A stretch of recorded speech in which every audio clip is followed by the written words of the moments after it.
You thought I was gonna come from the back. I did not. I am here with the new M1 Max 16-inch MacBook Pro and AirPods 3.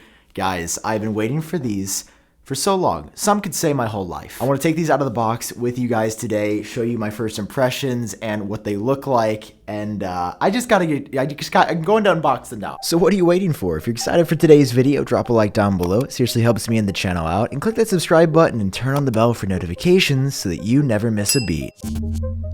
Alright, so let's start off with AirPods 3, and as you can see right away in the packaging, it's pretty simple. It shows the pods on the front, and they do look a bit weird, like just the way that they're shaped in 2D. I'm like, how are these actually going to look in person, because I haven't seen them yet. You'll also notice that they have the new MagSafe charging case, and most importantly, that there's no plastic wrap on here. Just like Apple's done with the iPhone 13 and 13 Pro and the Apple Watch Series 7, there's no plastic wrap on here, which is obviously a big up for the environment, but it's a big sad for everybody that likes to unbox products. So you have these two tabs now. They're fine. They're cool, they're whatever. When you take the top off AirPods Pro, you're going to be greeted with the quick start materials, which I'm going to say this louder for the Apple employees in the back. We don't need this, just remove it, make it digital, give me a QR code or something. I have never used this, and plus there's not even Apple stickers in here. Moving on below that, you will see AirPods 3, and before we unwrap those out of their own plastic, I want to show you what's underneath, which is a USB-C to Lightning cable. Of course, no charger in the box, it's because they've never had a charger. Like even AirPods 1 in 2016, no charger in that box. And here's the all-new charging case with MagSafe, in addition to the pods themselves, which are sitting inside. And of course, Apple always advertises a magical setup, and it really is. It is legitimately one tap. It has always been that way. It will probably even get simpler in the future. You just tap to connect, and then you're ready to go. Because of the new design with shorter stems that are more similar to AirPods Pro, they say, hey, the media controls have moved. It's not double taps like AirPods 1 and 2 have had. It's actually a button on each stem. That's really nice. I'm so happy that Apple grabbed this from AirPods Pro. It's a super nice feature. A little bit later in the video, I'm going to be testing these out and comparing them to AirPods 2, but I want to jump over to the MacBook Pro because legitimately, guys, going to bed last night, it felt like the night before Christmas as a kid. I was like, I can't believe these are coming out. I can't believe this is the first MacBook redesign in 5 years. In 2016, it was so memorable because it was my first year at college and being away from home for the first time, and I remember working on that content like very vividly in my mind. So now that I'm like in my own place, I'm doing YouTube full time, professionally, I'm in a totally different world. So I'm hoping that as we start to unwrap the plastic on these MacBook Pros, that they're in an entirely different place as well, because the 2016s just did not age great.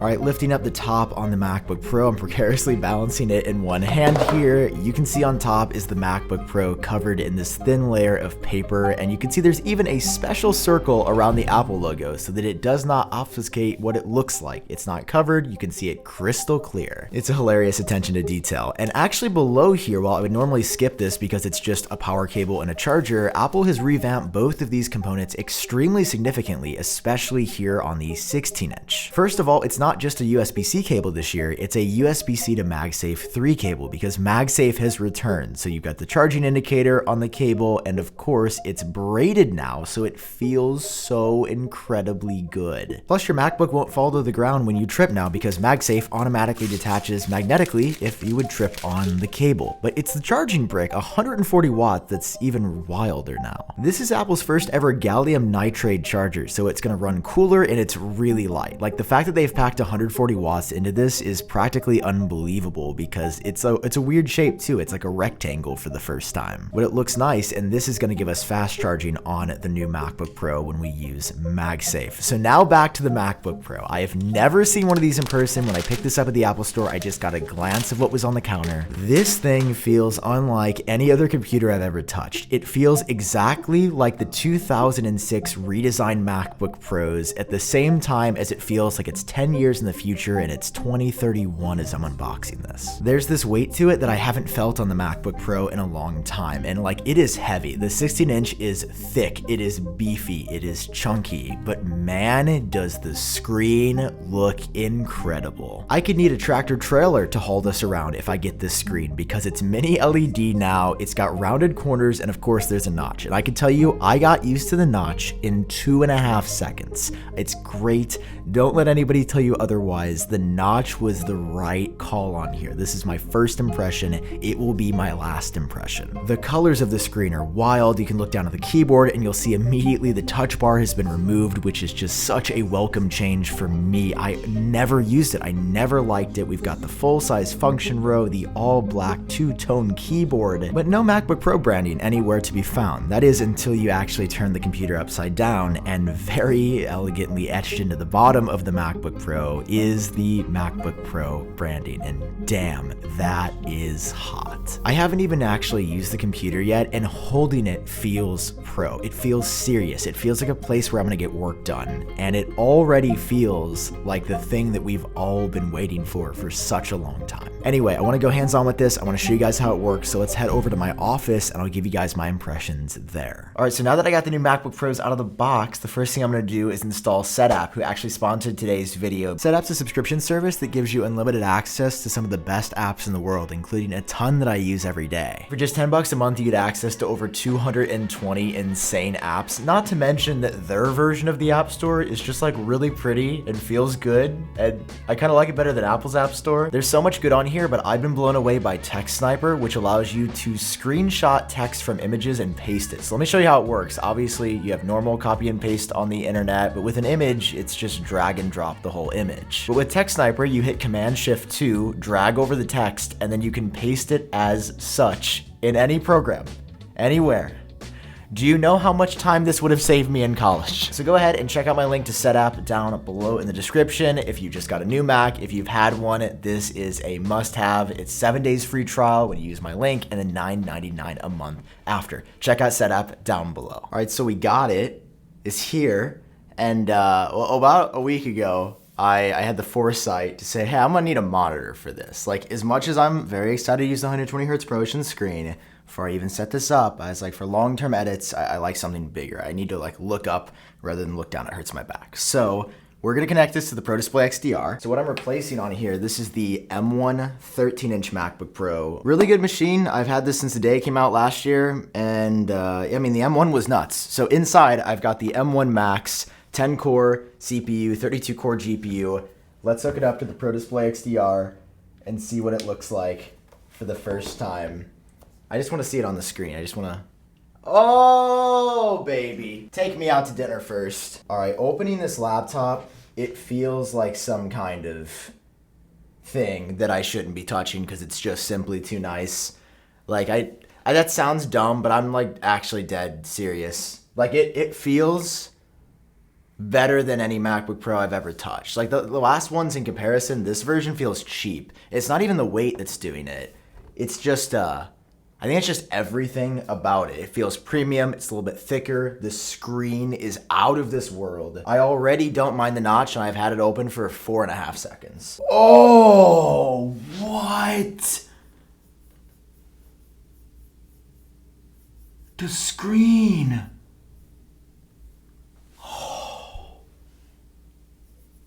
I've never seen macOS in 120 Hz before.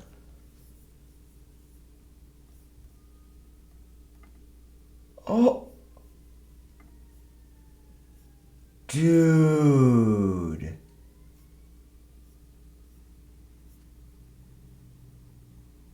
What? This is crazy. Damn, the screen be good. Previous M1 and 13-inch MacBook Pro, but the new speakers sound so... Sorry, is this weird that you guys are just like watching me use the computer? Maybe I should turn this way. I'm just trying to experience this, and we're experiencing it. I'm just really happy that this is here. I think I've been waiting for this since like 2017, the year after I realized, like, wait, these 2016 MacBooks are kind of bad. And then I just told myself they were fine. They weren't fine. This feels like I'm using a high-end Windows gaming laptop or something. It just feels crazy. And...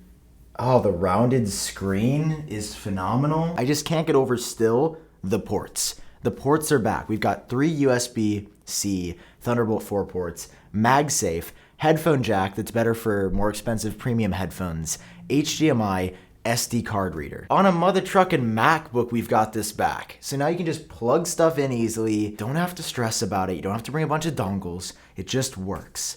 And if there's one thing that pros appreciate, it's when things just work and you don't have to go back to the truck to get something or find a dongle or go buy something out. You just want it to work, because usually our workflows are like somewhat time-based. So it's just like really, I just feel hurt. Okay, I just feel hurt. All right, let's take a break. I got AirPods out. While my Mac is updating, I figured we could do some testing here. So let me play some music.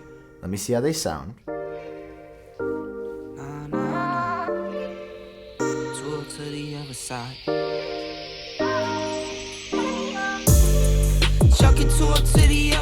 I mean, what can I say? They're AirPods. And they sound good.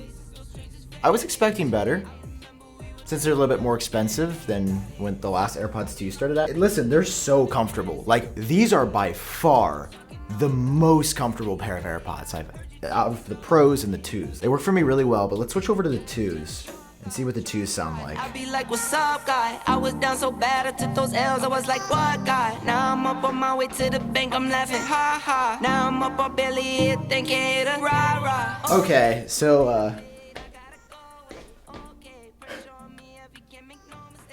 why do the 2s sound better? I don't like that. I don't like the 2-year-old pair of AirPods. To me, sounds better than the brand new ones. For cheaper. You can still buy the 2s. I think that maybe the speaker gets closer to my ears with the 2s. Listen, they sound fine. I just genuinely, off of these initial, this is not my review or final thoughts by any means. I'm just saying off these initial impressions, the 3s feel incredibly comfortable, but the 2s do sound better to me. I mean, the touch controls are great. Being able to do that instead of just double taps, like, the experience is more premium. It's just the sound quality. With that being said, actually everything else on here is a major upgrade over AirPods 3, and I've noticed that already. There is proper spatial audio with dynamic head tracking, so if you're into that, you can now get that feature from AirPods Max and AirPods Pro on these lower end pods. On AirPods 3, there's a MagSafe charging case now, so they perfectly snap and align with MagSafe chargers, which is not just super satisfying, it also ensures that your pods will actually charge. In that case, and the AirPods themselves are IPX4 sweat and water resistant. So if you're outside in the rain or you sweat a metric ton, like, these are gonna be fine. You don't have to worry about them getting wet. I remember that was always a concern for me with AirPods 2, is like, I'm afraid to wear them in the rain because they might just break. And the battery life goes up an hour on AirPods 3, up to 6 hours of listening time on one charge, up from 5 hours. And even though the stems are shorter, they seem to last longer than ever. They're the longest lasting pod version of AirPods that Apple makes. I mean, I really like these so far, and I'm looking forward to spending some extra time with them. But now I want to close out with some final thoughts on the MacBook now that I've actually finished editing this video. Anyway, back to the MacBook Pro. I've finished editing this video. I'm back on the camera. It's amazing. There's like minimal lag in the timeline. It's super fast. The rendering time was nuts fast in the timeline. Color correction was speedy. I mean, everything was amazing. The speakers sound phenomenal. The new microphones that you're listening to sound actually really good, like surprisingly good. It doesn't sound like that echoey, shallow MacBook mic that we were used to from just a couple of years ago. It's amazing. The new keyboard's great. The trackpad feels as good as ever. The ports, connecting it to the external display. I'm blown away by this computer. It's everything I've wanted. And we'll be circling back with more thoughts, of course, on my podcast Genius Bar and elsewhere on the channel. So this is AirPods 3, this is the new MacBook Pro. Let me know your thoughts down below. Are you getting it? I've been Sam. Thank you for watching. Love you guys. I'm so tired. I want to talk to you in the next one. Bye.